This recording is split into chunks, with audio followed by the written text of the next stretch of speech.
Real talk tayo! Sa panahon ngayon, ang daming content creators na nagpo-post ng income screenshot. 6 digit, 7 digit, minsan million pa. At tanong ng marami, totoo kaya yan o edited lang? Ngayon, pag-usapan natin, hindi para manghusga, hindi para manira, kundi para maging aware ka. Una, posible ba mag-edit ng income? Ang sagot, yes, pwede. Napakadaling mag-edit ngayon. May apps, may Photoshop, may fake dashboard generators. Sa loob ng ilang minuto, pwede kang gumawa ng screenshot na mukhang legit. At kung hindi ka tech savvy, madali kang maniniwala. So yes, posible ang edited income. Pero hindi ibig sabihin lahat ay fake na. So ang tanong, bakit may gumagawa nito? Ito ang mas mahalagang tanong. Bakit may mag-i-edit ng income?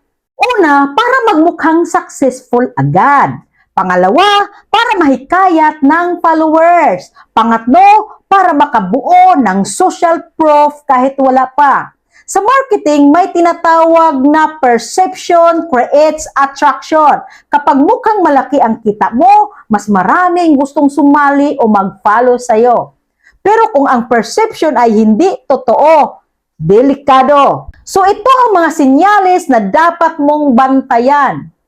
Hindi ako magsasabing fake agad, pero may red flags. Una, screenshot lang lagi, walang process. Kapag puro kita ang pinapakita pero walang explanation kung paano ginawa, mag-isip ka. Ang totoong may sistema kayang magturo ng proseso.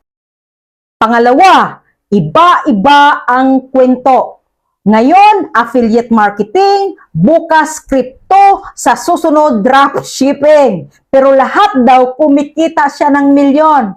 Posible? Oo. Common? Hindi. Consistency builds credibility. Pangatlo, walang long-term proof. May isang viral income post, pero after 3 months, wala ka nang marinig tungkol sa result. Ang tunay na sustainable income, consistent, hindi one-time screenshot. Pero ito ang mas malalim na issue.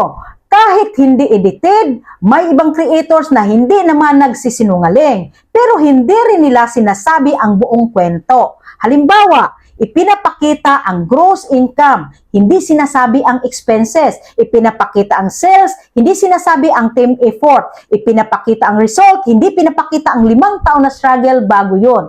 Technically, hindi kasinungalingan, pero kulang sa context. At ang kulang sa context, pwedeng mag-create ng maling expectation. Kung nanonood ka, huwag kang basta ma-hype sa screenshot. Mas mahalagang itanong, sustainable ba ito? May system ba? May real testimonials ba?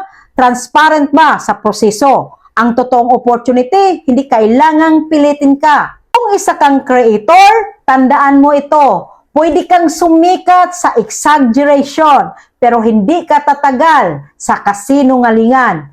Ang industriya ng content creation ay built on trust. At once na masira ang tiwala, mahirap ibalik. Hindi mo kailangang magpanggap na milyonaryo para respetuhin ka.